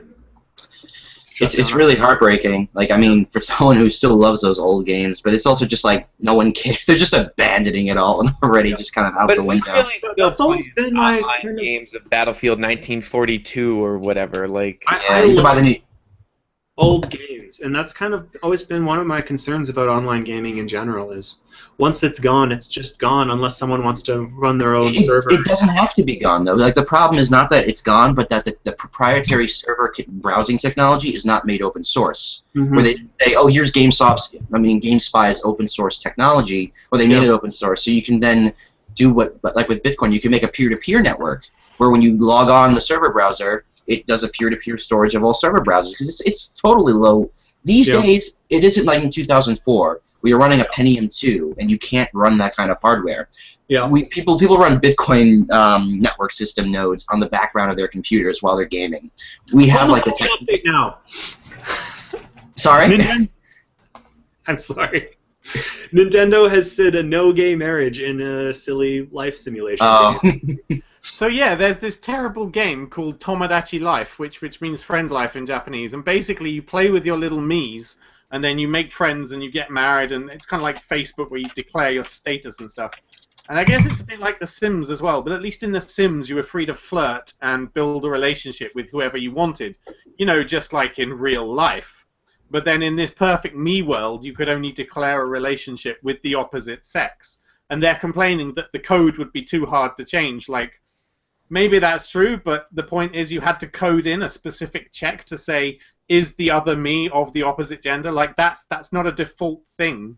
Well, they did it for Japan, because apparently in Japan it would be bad form to have... No, it really wouldn't, though. I mean, they have gay people in Japan. I don't know if I'm breaking any... No, they don't. Wait. No, but that's what like they were implying, is that like we made the game for Japan, and that market, things aren't as open in entertainment as they are in other parts of the world, and we basically they are. This is the country where their biggest comedian was a guy dressed in bondage who was gay. A big fat gay guy but dressed in bondage gear. Like, this is a very open society, and it's just literally Nintendo who are backwards in the times here. Yeah, I guess Nintendo just has like old school executives who are in a different time. Like, they're clinging to this old model of society and gaming business in general, and it's screwing them royally. I mean, they were famous in the 90s for, like, Final Fantasy. If a woman had a bikini in one of the fights, they'd, like, remodel her so she was wearing clothes in the American version. Like, there's precedent here. It goes back. Well, there's their normalization companies, like they have like their Nintendo of America versus Nintendo of Japan and everything. But the story is also a little more complicated because it was originally a bug or like a glitch. They glitched it to actually have the gay marriage in the first place. And they solved the bug. Yeah. Well, what happened was basically according to the the stories I read, the way it worked was you could glitch a male Tomodachi thing to look female, but is still or to look female, or a female one to look male. They could therefore marry or something. EA, which is famously one of the bravest and most innovative gaming companies on the face of the planet, just known for breaking barriers, known for going the extra mile to make their games as deep and as fleshed out as possible. They had gay relationships in The Sims 10 years ago, so I don't know why this is even a conversation. Like, it's just silliness. The problem is more like what they said afterward, where they said, this... Yeah, no one really, like, in the first place, it was never in the game. It was a glitch that was in the game. It was kind of like Hot Coffee Mod with San Andreas, where it was never intended to be in the game, but people found a way around it, because that's what happens when you give a bunch of hackers computers. Basically, their response, though, was basically, oh, this is an alternate reality. We're not trying to make social commentary. We're just... It's an alternate reality where you're not gay. Yeah, it was the whole "we're not trying to make a social commentary" thing that really pissed people off. People are like, "You are by including it, you would not be making a social commentary. By not including it, you are making a social commentary." It's not like the game's going to force you to get into a gay relationship, right? But who cares? I don't care. I'm sick of this. I'm sick of You really don't care? I don't care either. I don't know. To me, it's just so common sense, and I know I might be offending some listeners, that gay people should be able to get married, that, like, it's hard for me to get upset about it. Yeah, but you live in a state where you can buy weed. Game, not real life. They're not telling you can't be gay in real life. They're just telling you can't be gay in their game. But it's a game. That's like saying, to me, it's like the same thing as saying, like, well, I want to be Superman in a game about Spider-Man. Well, this is a game about Spider-Man, so you can't be Superman. Yeah, but I want to be Superman. This is a game about representing your real life. But no, it's not, though. World. No, it is. That's exactly what it is. Little me lives. It's not your real life. It's a game. It encourages you to put your family and friends in the game, and declare your relationship status.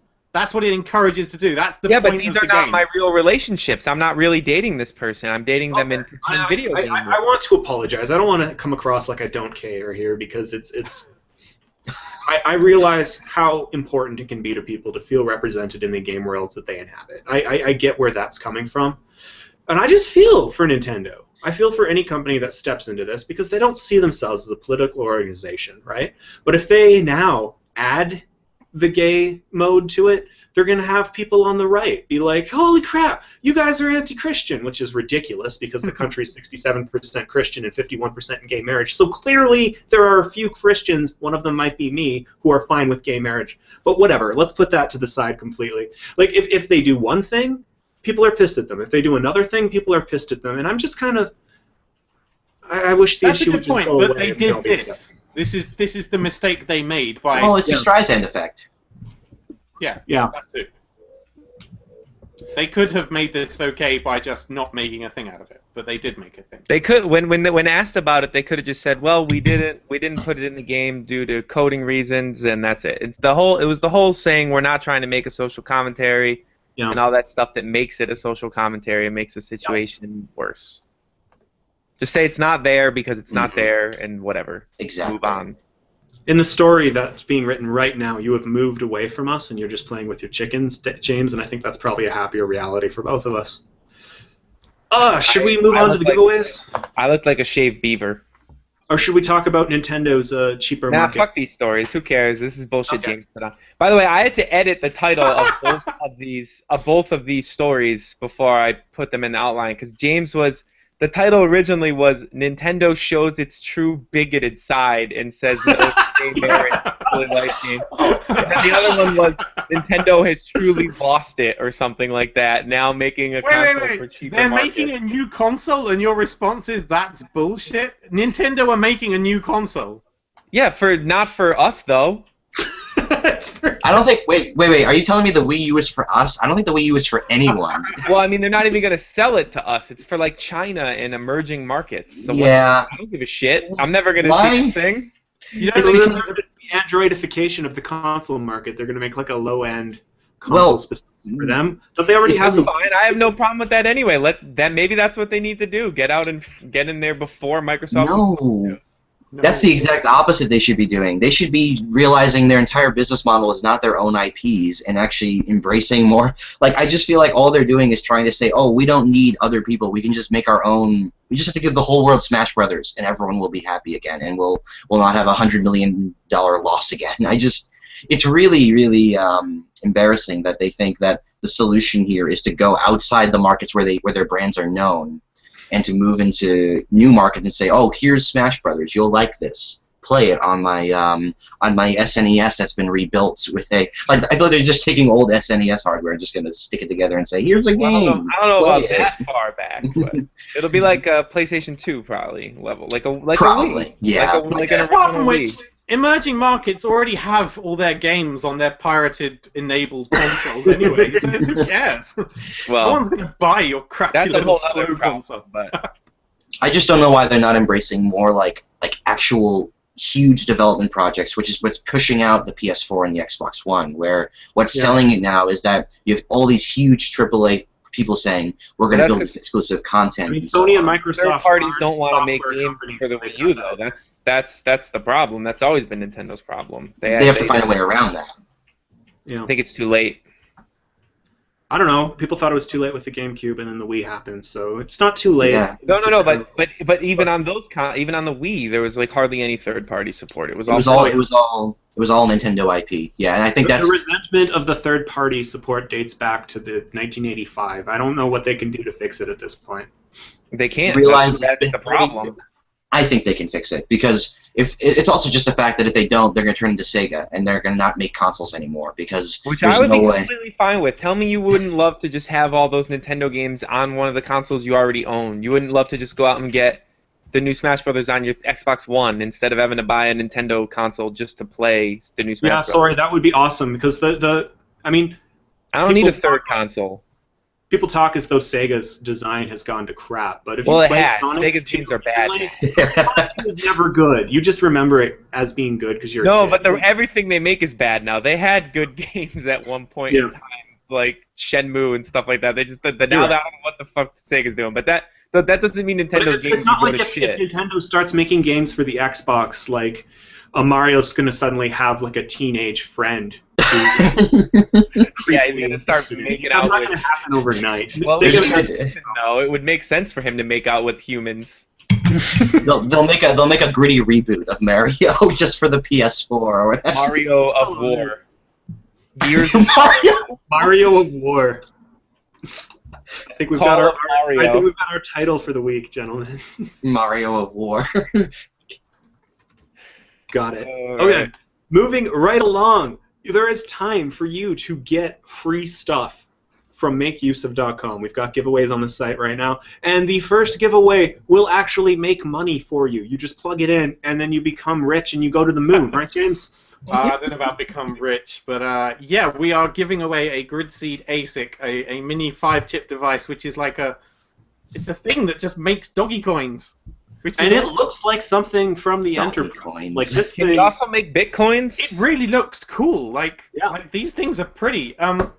One thing though is that we should note that we paid $200 for each of them, right? And you can now pick them up for about $70 each.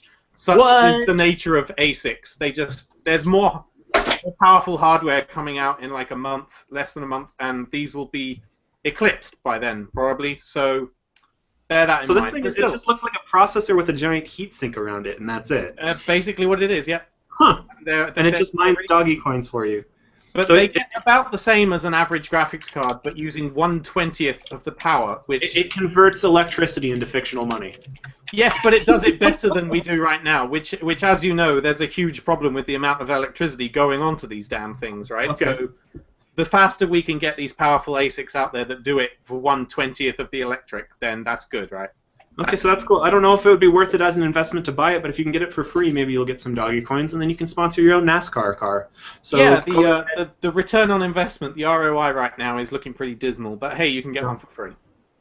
Check it out. We also have a 16-inch USB monitor. Only runs off USB. Like, you don't need to plug in any power as well. It's just literally off the 5-volt from USB. And apparently it's a piece of garbage. Well, you can't game on it, you can't watch movies on it, but it's a little like pairing your iPad with your Mac or something, right? It's best described as acceptable. Don't buy it unless you really need an on-the-go monitor and have no expectations of quality. But it works. It's a little monitor. If you really want to have a little monitor on the side to put a chat panel on or something, then you know. Can you even like watch videos on it, or is like the frame? So here's my question about this, and it's again enter the giveaway because why wouldn't you? It's cool if you get it for free. Here's my question about this: why can't we just plug our tablets in and use them as second monitors? Because I've looked into this for Android. There's nothing that does it. What? The problem is it's the speed. It's the speed. USB is just too slow for processing graphics. That's why it's so bad. It has USB 3. I don't and even then, test USB 3, but on that it would work pretty well. Maybe then, because actually going back to my convertible, that has a USB 3.0. But the problem is even then, like you want to use it on like a laptop. Unless you had full USB 3.0, I guess it would be a little better. But even then, USB 3.0 is still not as fast as PCI or what you use for a graphics card connection to your motherboard. So it's just that we're not there yet with like lightning adapters and other high-speed interfaces. Well, it sounds like he tested this on 3.0, and it sounds like it was still shit. So because it's just too slow. Sure about that. But I mean, also, James, did you edit this review? Because I found a typo already. Where's the typo? Shut up. In the performance section. All right, I'll fix that in a bit. It says, with frame rates unlikely to go past 30 FPS, it W, period. I don't know what that means. Technophilia, where we fix time. We also have... We're also giving away a Samsung Gear Fit smartwatch. Now, you don't have to listen to the podcast very long to know our take on smartwatches, but Canon seemed to like this one okay. Well, no. Not really. No. We're not doing too well this week, are we? No, like, it's a health monitor and a smartwatch, but in doing both, it does neither very well. So it's not that great at measuring your heartbeat or it's supposed to have a sleep tracker. That doesn't really work. You have to install like 3 different apps just to get it to work. It's basically only compatible with Samsung phones, and as a smartwatch, it doesn't give all the notes. It's a bit crap. I think if you have a Samsung phone, which he didn't have. I'll give you the advanced track. Starting tomorrow, we're giving away a modded Xbox One controller. Modded for evil controllers. Which means you can cheat. You can cheat super hardcore, so Make Use Of does not advise cheating in video games. If you get your console banned from Xbox Live, sorry, go fuck yourself. That's what you get for cheating, but we're giving it away. I made sure to put something like that in the review, too, so that nobody wins it and then tries to sue us because we got their console bricked. Yeah. That's a good point. So cool. And I'm reviewing some software for recording videos online this week. I don't know when the post is going to go up. You can look forward to that. It's pretty great. So like you can download YouTube videos, but some sites like Hulu are encrypted, so there's not a direct way to download it. What this software does is you just select a region of the screen and it records it straight up. Because if anything's on your screen, you can record it. So it's a good workaround. So look forward to that. Oh, and also you can like have Grooveshark playing, and it'll record the music and then scan the tracks, recognize what they are, and name them all correctly. So that's pretty great. So and that's all software, or is it also hardware? Oh. Software, just software for Windows. Booyah! All right, podcast over, bitches. Podcast over. Mic drop. Mario of War, I think, is the thing. I'm going to switch over to my laptop. Exciting news! I'm going to have a wired internet connection in my office soon. So even more exciting news. We don't have to do the podcast early anymore. Yeah. We need to announce the time change. So yeah, we're gonna do this show from now on 2 hours later than we currently do. Well, is this for now on like forever, or for now on until James' wife goes back to work? Well, that's going to be at least like 9 months away, isn't it? Well, that's so long away in the future. We don't need to think about it. 2 hours later. So I am. That's assuming people can actually turn up to the chat room, though. I mean, if everyone says this sucks, then we should probably switch back, right? Whatever, they'll watch the download. Can a lot of people show up? I mean, this is a weird time. It's like midday, because you're matching up with West Coast Mountain Time and but James UK is in time, the UK. Right? James is in the UK, so for him. Do British people sleep? Yes. Yes, 10 o'clock on the dot. We go to bed.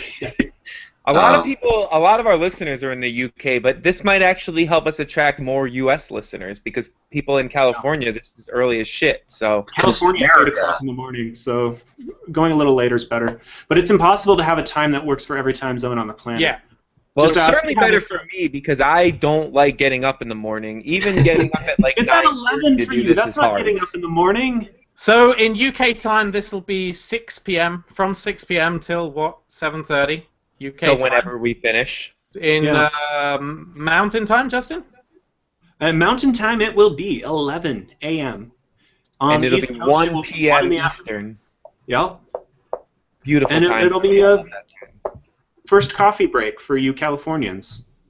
And I know you take hour-long coffee breaks at 10, so it's going to be perfect. And because I don't have to drive anywhere, well, I'll be getting out the whiskey. Yeah, that's true. That's perfect. So this is next Wednesday. This starts.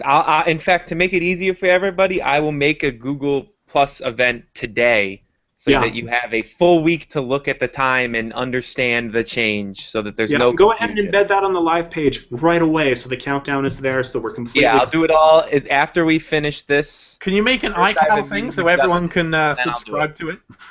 You know what? Let's just throw some more superfluous technology in there. Does Outlook.com have a calendar? We'll throw that shit in there too. Why not? What the fuck is Outlook.com? Yeah. Okay, thanks everyone for listening. If you like the show, please take the time to leave us a rating on iTunes. It helps more than you can possibly imagine. Again, you can watch live Technophilia, makeuseof.tv/live once a week. Times just announced.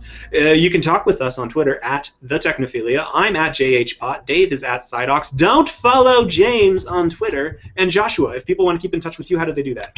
They do Josh_SHERM, so Josh Sherm. Someone says that he attends a wedding every Wednesday, so he can't come. What? Wait? What? Are you in a cult? Okay. Unless he's the priest.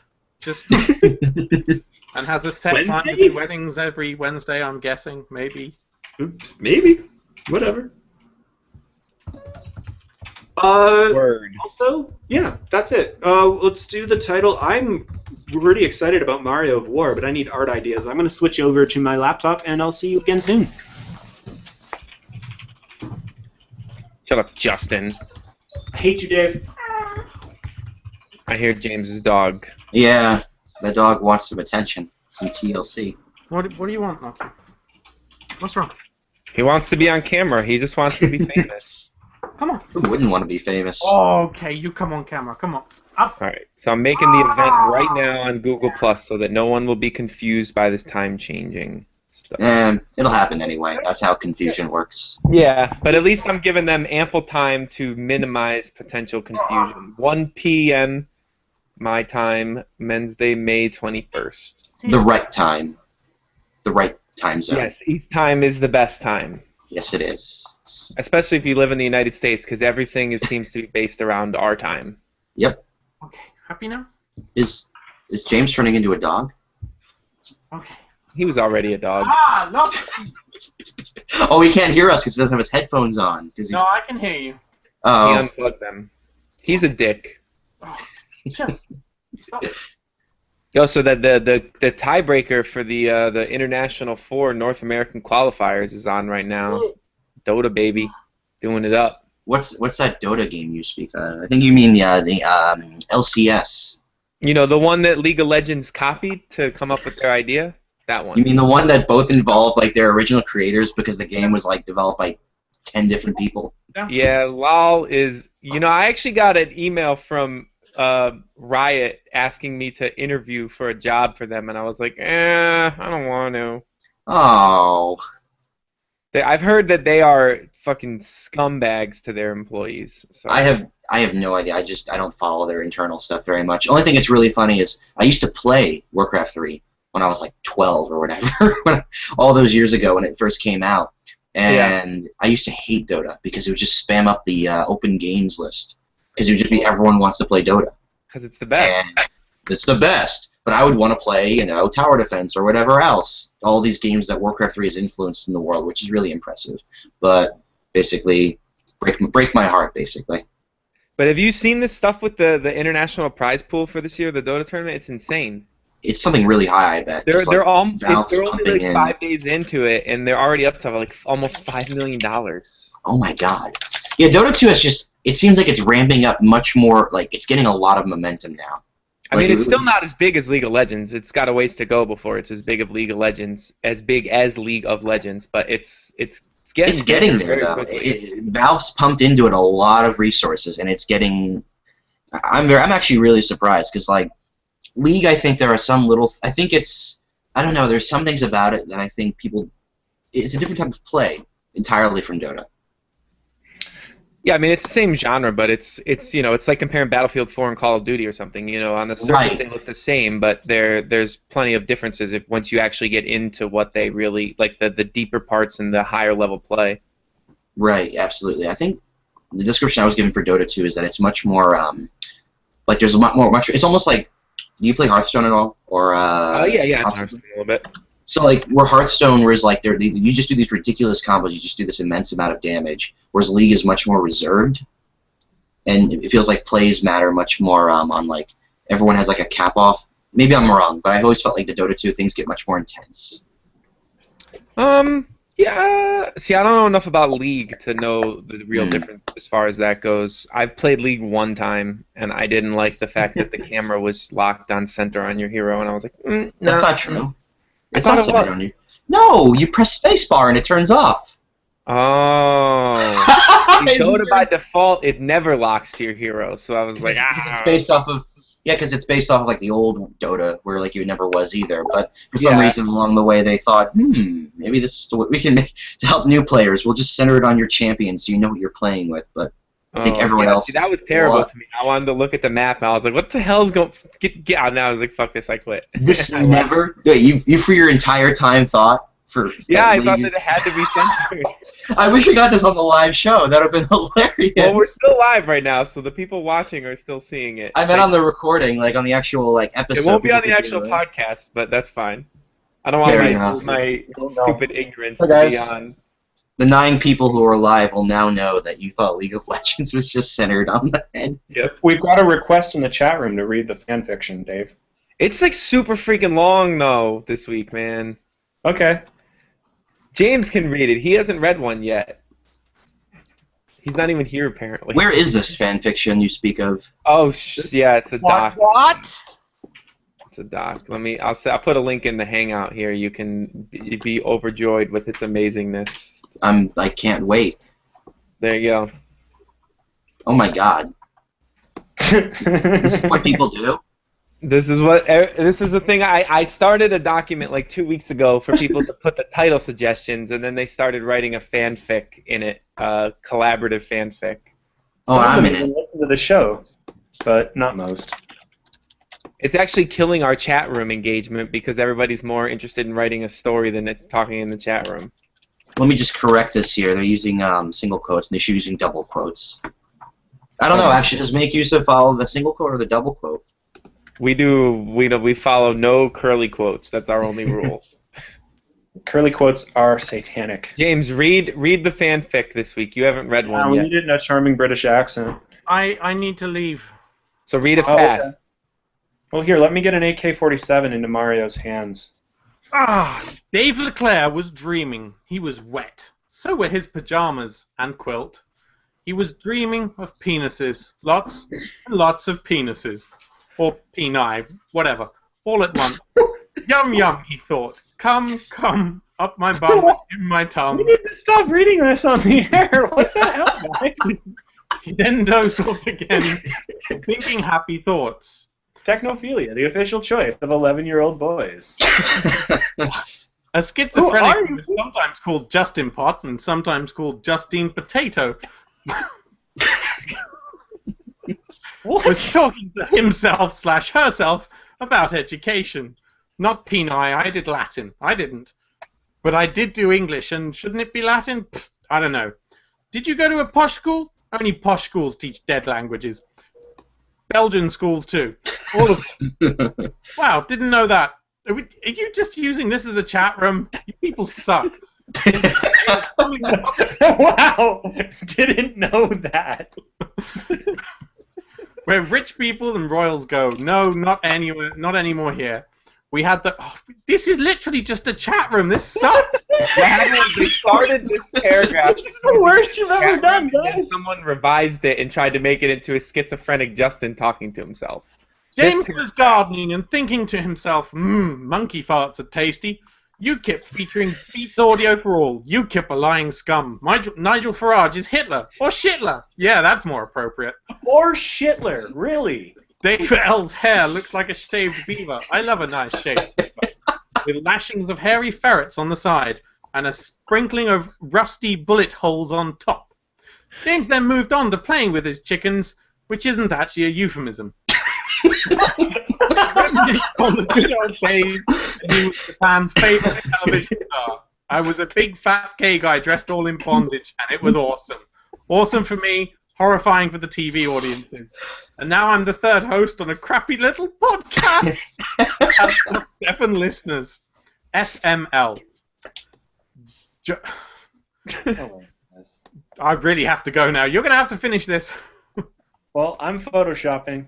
All right, I'll read the rest, I guess. Joshua Tank Sherman was talking to himself because talking was all he knew how to do.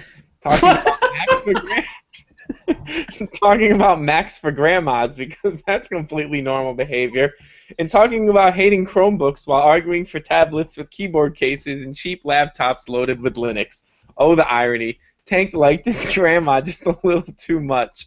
Most grandson gives their elderly relatives Weathers Originals. Tank gave his a Mac because mug. Weathers Original. M. Night Shyamalan twist. James, Justin, Dave, and Tank were all the same person. Dun dun dun. And that's the end. That was the worst story I've ever heard. Yeah, guys. Seriously. I have a new name apparently now. Wait, was Tank not your I knew nickname it was. before? No, it was actually Sherman, just my last name. But I guess it's Tank now. Actually, my father was called Tank, but because it's an old, outdated way to call someone with the last name Sherman. Sherman. Oh, Anyway. Sherman Tank. I get it. Yeah. Though. I thought they were saying you're like big and jacked like a tank. You're like, Maybe. That's my other. That's on the weekends. But one thing I'm really I never was talking about. There was some miscommunication and stuff, but someone at some point thought I was talking about enjoying tablets with keyboard cases. I was saying I hate tablets with keyboard cases. I think they knew that. I think that was the. Oh, it's I just don't get the irony. Yeah, I think that was the irony. Was that they were implying that you were talking about the convertibles, and basically they were just saying a convertible is just a tablet with a keyboard case. You see, I don't understand this. That was this the high, troll implication. This high-level humor that goes on. Yeah, that's what we're known for here. I gave Mario an AK-47, and I think he looks a little pissed off. You think it works? He's not really holding it by the handle. No, he's not. He's just kind of floating it around his hand. Well, gravity doesn't work the same way in Super Mario Galaxy. So make sure you put a little disclaimer like that at the bottom. Warning: gravity does not work. He's also floating in the air, guys. But how's he going to shoot it? Putting out lightning. Well, he's not shooting it right now. He's just holding it behind him. Can you find a better Mario picture than this? That's fine. They don't pay me for graphic editing. They pay me to talk. They pay you for being Justin Pott from Boulder, Actually, Colorado. What am I talking about? 113. Joshua. Yes. It's been a blast. I know. A lot of fun. How did you enjoy your first Technophilia experience? I love it when the trolls get to me. When the trolls get to you? You know what? We've got the friendliest trolls in the world. They really just mean well.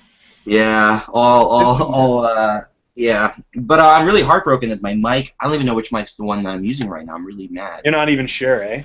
Well, you know what? Sounds great, whatever one you're using, so stick with it. Can you hear me? Yes. Wait, say something? Hello? Yeah, you sound the same. You know what? I bet it's the mic on my damn webcam that I bought. There you go. So I have this $500 microphone sitting next to me, and it's not even working. That's awesome. I really hate. It's not the microphone.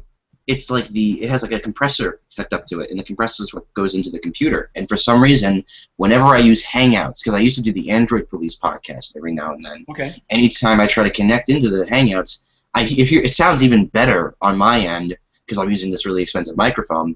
But anytime I connect to an actual app like Hangouts, it just doesn't work, and I have no explanation.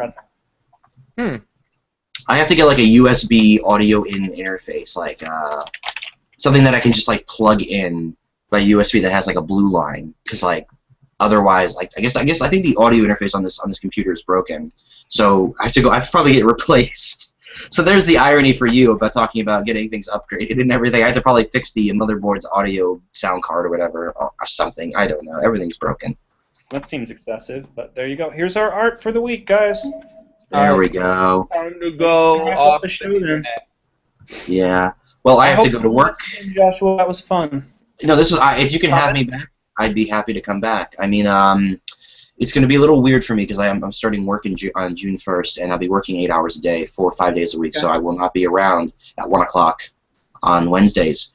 But if you think it was fun having me here, I am free for one or two of the next Wednesdays, so maybe the 28th I can come back or something if you guys we've got guests lined up through this month, I think. Yeah, we're locked down on you guys are just too popular. You guys are just way too popular. Everybody wants to be on Technophilia, man.